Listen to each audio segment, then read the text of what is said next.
jsem se tohohle moc obával, nějakýho proslovu, ale viděl jsem, že mám kolem sebe skvělý řečníky, tak jsem právě si myslel, že jenom to uvedu, tak jak to uvedl Lukáš, a předám slovo dalším trenérům.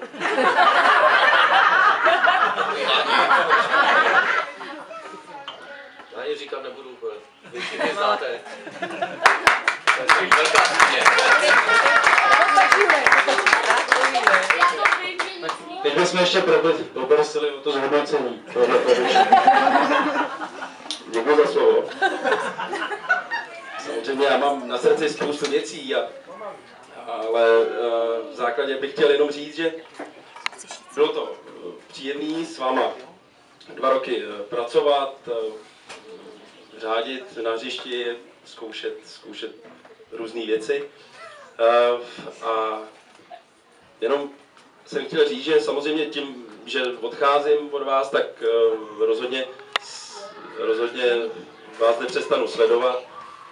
Co se týče přechodu nebo pod nový trenéry, tak ode mě máte všichni požehnání a budu si přát, abyste všichni pokračovali po prázdninách v Dukle, protože věřím tomu, to doufám, že může se zdát, že třeba někdo se neprosazoval tak jak by si představoval, ať sám osobně ten hráč nebo rodiče, tak věřím, že pod vedením jiných trenérů můžete se prosadit.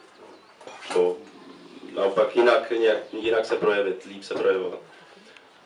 Což je naprosto normální. Na každého platí něco jiného a co jsem nedokázal já, tak doufám, že dokáže Honza Dobrovolný a Petr Procházka, kteří budou našimi novými trenéry.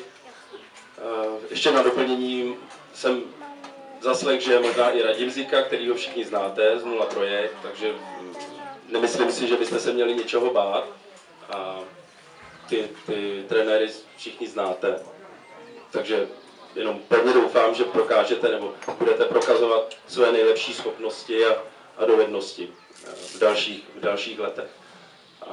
Já, to všichni víte, budu pokračovat u 06, takže budu vás mít pořád na dohled a budu vám držet palce, budu vám fandit a tak dále. Co se týče těch 2 let, tak já, jak jsem řekl, spoustu skvělých lidí jsem tady poznal. Jsem hrozně rád, že jsme tady vytvořili skvělý realizační tým, že kluci pomáhali, jak mohli.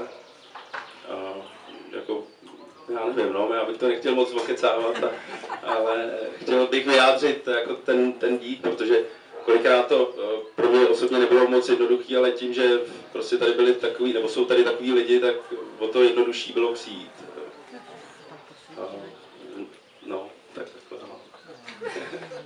A ještě možná někdo chce něco říct. Je to zajímavý takhle hovořit.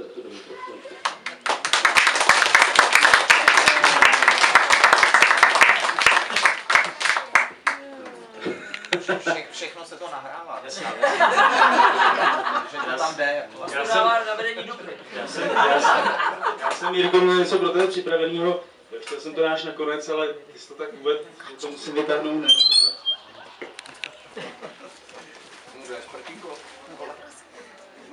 Tady mám pro tebe připravenou takovou fotku.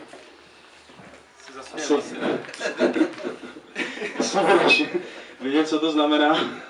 Myslím si, že to byla taková nejpodařenější taškařice, co jsme dělali. Nechat kolovat. Je to náhoda, nebylo to dneska v noci. To teďka mám přesně už.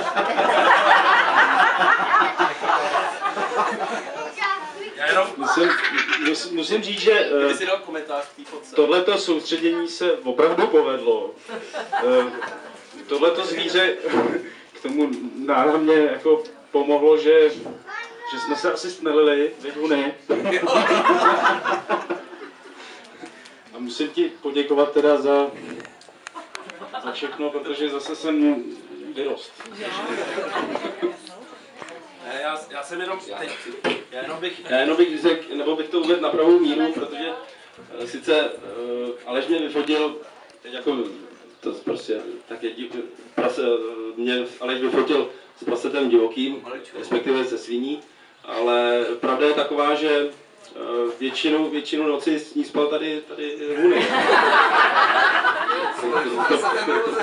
To byla prostě pouze jenom taková momentka. Takový nápad Aleše, no. A jako skvěle jsme se pobavili. To je samozřejmě ze soustředění v Kotýšanech, pardon, v Lánově. A jako bylo to dobrý, no. Chceš tomu něco říct? Nechci. Ty k tomu chceš něco říct? No, já tomu můžu říct akorát to, že mě mrzí, že to nebyl, že jo.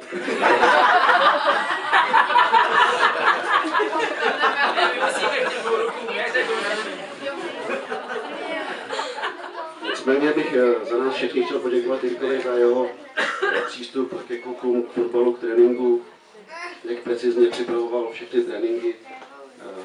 Prostě dával se na tom hodně záležet, myslím, že na výkonech kluků je určitě znát hodně, když šli nahoru pod vedením Jirky a Tomáše a Aleše.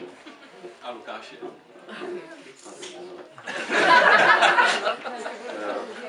A poprosil bych Jirko, jelikož máme pro tebe takový dáreček, Jiříku, za nás, za celý tým, že si předkoupil, aby jsme ti to tady mohli krásně předat.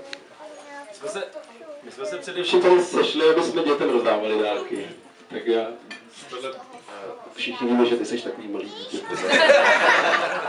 Pardon, velký. A předem se ti omlouváme, že je to trošku ve větší velikosti. No.